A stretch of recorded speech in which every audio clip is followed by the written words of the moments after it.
Hello, it's Justin with Interface Death again with another video concerning EVP work. This video is pretty much an addition to the EVP tutorial that I just uploaded to YouTube. I want to discuss the ways you would deviate from the normal setup that I suggested. Pretty much in the field, you'll find yourself compromised by all kinds of things that comes natural in the field when it comes to research. Like, you may not be able to have a laptop set up where you're at the time you want to do a session, or you may not be able to set up a laptop, or you may had to deviate from your normal locations where you previously planned to do that. Getting a recorder, hitting record, anybody can capture an EVP that way. When I do these videos, I'm just suggesting certain ways I apply, the different recorders. You can use two recorders. You can use like a headset like I'm using now, so you can record everything you're doing.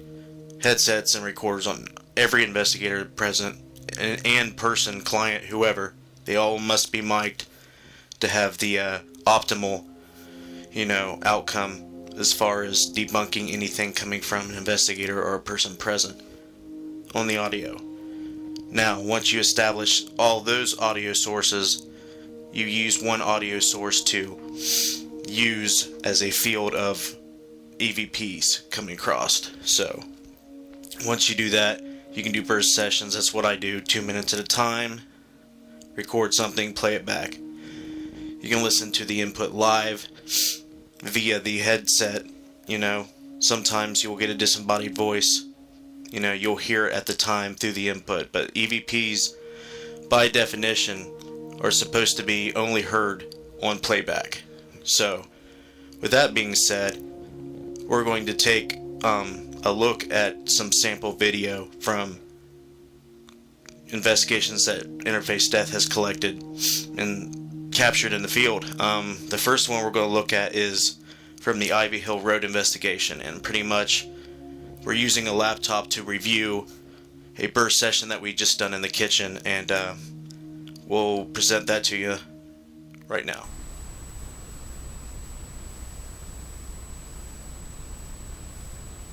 Can you make a noise?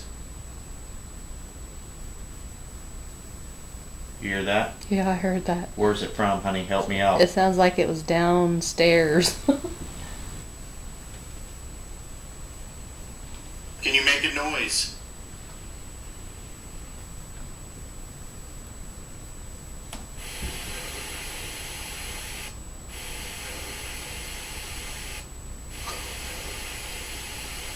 That's not him talking. No,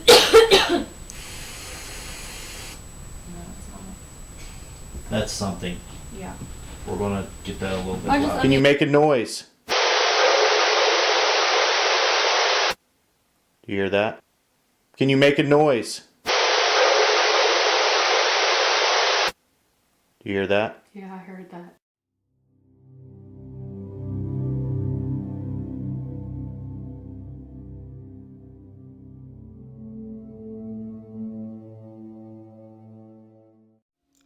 Secondly, we'll take a look at a different investigation that involved the death of the client's child.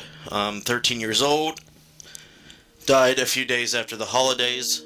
This past 2013, he was experiencing paranormal activity that he thought might have been involved with his child's, passing. We came in, we set up our equipment, we investigated. We got insane results. Now, unfortunately, I can't release a lot of stuff from this case, but I will release this one bit of evidence that we got just to, give an example of the cutting edge data that we're getting from cases that involve real hauntings, real spirits dwelling in the same vicinity home as living people and interacting with them. So, with that being said, we're going to pretty much look at the ghost box and what the capabilities of the ghost box are. And what those are is ability to produce an ambience of noise, static, whatever you want to call it, for spirits to manipulate in the environment or over the recorder. That is to be said, because this particular clip proves that the manipulation did not occur as we were listening to it through the device or over the speaker.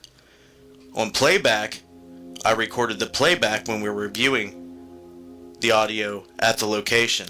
So we hear and see in the WAV file a clear manipulation of the ghost box noise. We were sitting there waiting for it to come across. We didn't hear it live, but on the playback it's clear as day.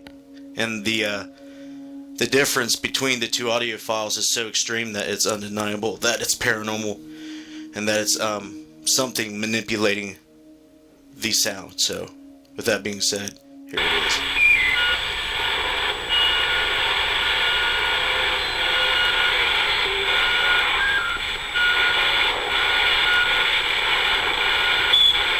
Tell your dad that you love him. Let him know that you're here.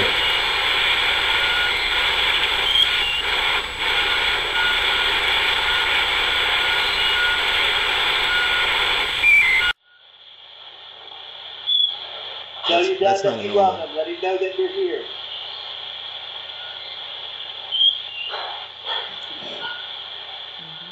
Do you hear it that time? Tell your dad that you love him. Let him know that you're here.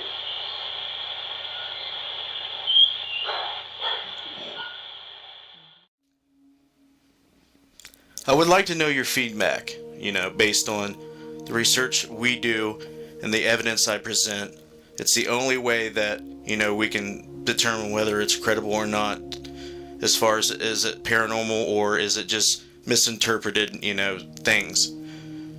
So jump on the comments, let me know what you think. Find us on Facebook at Interface Death, and drop us some lines, comments on some videos of ours, and let us know what you think about the research we're doing.